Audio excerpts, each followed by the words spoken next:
ESO devs talk, update 40s, group finder, and Grandmaster crafting station. So this is the news article. So here you have a picture with the new master crafting stations. And so first they talk about the group finder tool. Group content can be difficult to break into when you don't have a social circle or just stepping into it. We aim to create a tool that would help bridge that gap and make it easier for folks to meet others with similar goals.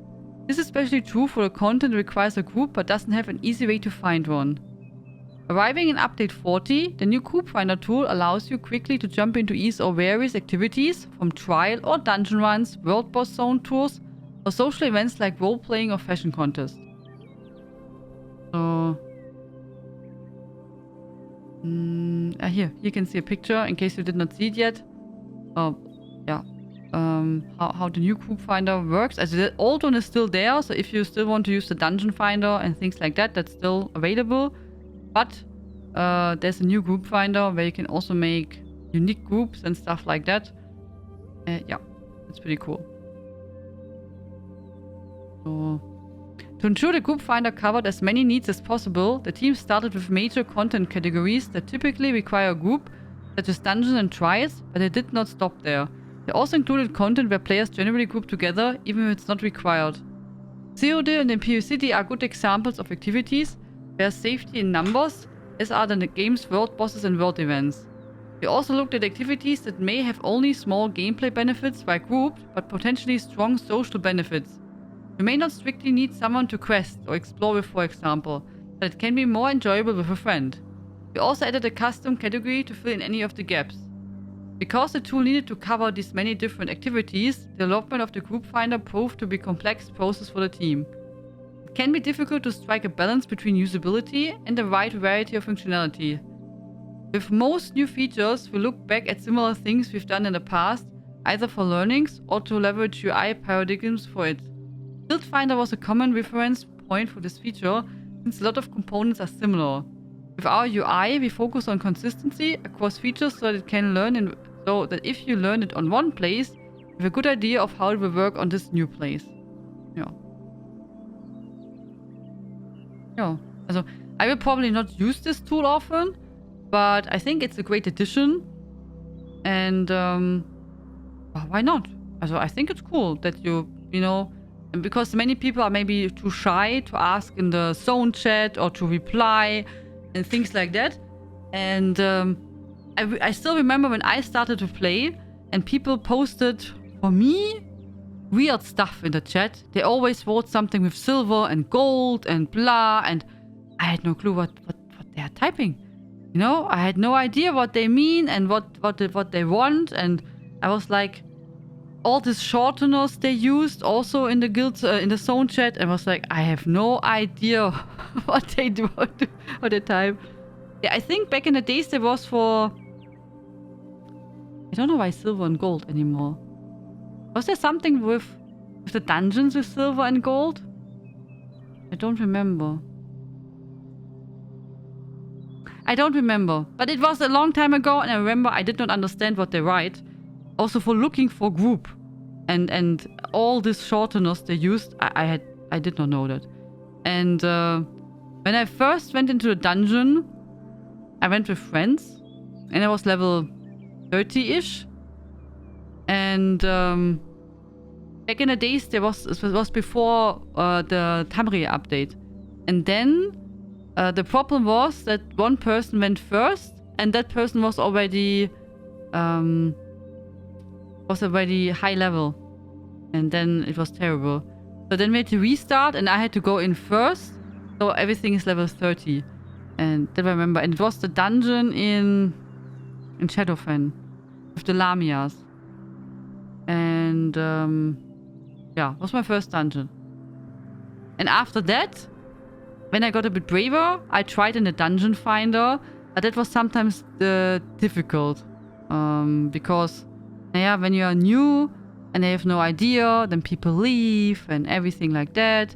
Or they run through the dungeon and you don't have time to take a look, especially when you're new and you make the quest. And it was, before I was in any guild and things like that. So yeah, also I think the group and activity finder is a nice addition. Also for trials. So, I mean, there are many people who want to maybe run a trial, but they're afraid and maybe also don't want to type with random people in the zone chat. So, you know, to have here I think, you know, a tool where you can just say, hey, I want to run the Endless Archive or something like that is not bad. So, it does not hurt. Yeah, I think it's cool. So, then we have... Also, the trickiest part was finding ways to fit all of the niche requirements for each content category together in a way that flowed well. The UI design consists of over 260 mock-up screenshots. All that hard work has translated into a new tool for players to come together and explore Tamriel in any way they choose. Yeah, as said, I think it's cool. I did not try it out on the PTS, we just took a look how it looks like. And I think probably there will be maybe also some stuff not work so good when it will be on live server and many people use the tool, but it should be nice. At least it's a good addition, so I think it's cool. So now the part where I'm really looking forward to, Grandmaster Crafting Stations. So that was something we were most exciting about. So since the introduction 2017, attunable crafting stations have been highly sought after by Tamil's master crafters. Perhaps even too sought after. As new sets have been added to the game over time, the space requirement for a full set of these desirable furnishings are ballooned. Now with update 40, a new feature resolves the issue for good. Grandmaster crafting stations build on our prior attunable crafting stations and help to solve a fundamental problem with the way they expand over time. If you got 75 plus sets for 4 different professions, that's 300 plus crafting stations to organize. They also eat up a huge chunk of your home's furnishing budget. That problem gets bigger with every zone. With Grandmaster crafting stations, you can squish all those sets down into a single station per trade skill. So instead of 300 plus stations, it's just 4 forever. So, yeah, as I don't mind the problem I don't mind it that there are many sets and to place them and anything like that. I just mind the space, also the furnishing space. If they would give us more space or make an extra category just with crafting stations, I would have been fine too. Also, you know, I told you, if they just would make new housing category, crafting stations, you have space for, I have no clue, 2000, I would say, okay, wonderful, wonderful. So they're just extra from the rest. I would have been happy with that solution. A lot. It would be enough for me, because I think the stations look amazing when they're lined up like that. Really pretty. So, yeah. Also the master crafting stations, they're also nice. Also they have some tiny effect and evolve a little bit over time if you feed more of the regular crafting stations into them. But still, also I did not feel like in need for a master crafting station. So,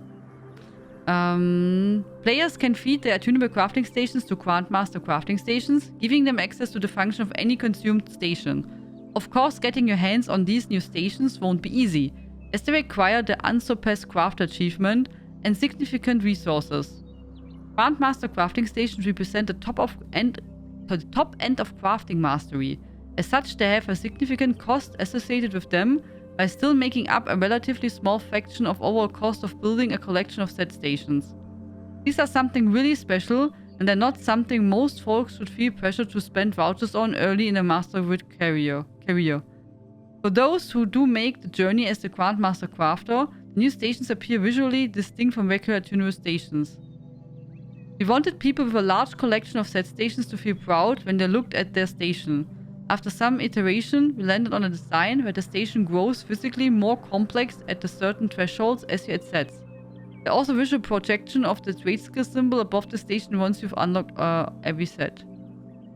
Oh. These exciting new features should be great boon the ESO blah blah. Okay, so new stuff. So, yeah. So master crafting stations, cool, nice. The tool also nice. For the master crafting stations, I will wait before we use them because I'm not sure if add-ons work with them. So I will wait and see how it goes, you know. And then when the add-on guys can make it work with the master crafting stations, then we can make a switch. If they can't make it work, then we have to talk again. Because I'm pretty sure the community in our guild house prefer to have a functional crafting stations which work with add-ons instead of more space. So, I mean, we still can remove a lot of stones and trees and stuff like that. I mean, we still have space. It's not like we can't do that. So before I make any decisions and feed all the stations, because you have to take your attunable crafting stations and feed them into the master crafting stations, which means either we have to re-attune everything and get new stations, or what probably most people do, they take the crafting stations you have and feed them there, so you have space anyway and they're gone. But yeah, also we have to wait first for the add-ons, see if the amazing add-on guys can make it work. I hope so, and then we will see. But otherwise, besides of the add-ons and the automation, what we like to have, in general, I think the master crafting stations as also the group finding tool are great new additions, and I'm looking forward to them. I mean, they're all for the base game, and I think this nice quality of life features, really nice ones, so really cool. What do you think, guys? Do you also like them? The upcoming new changes?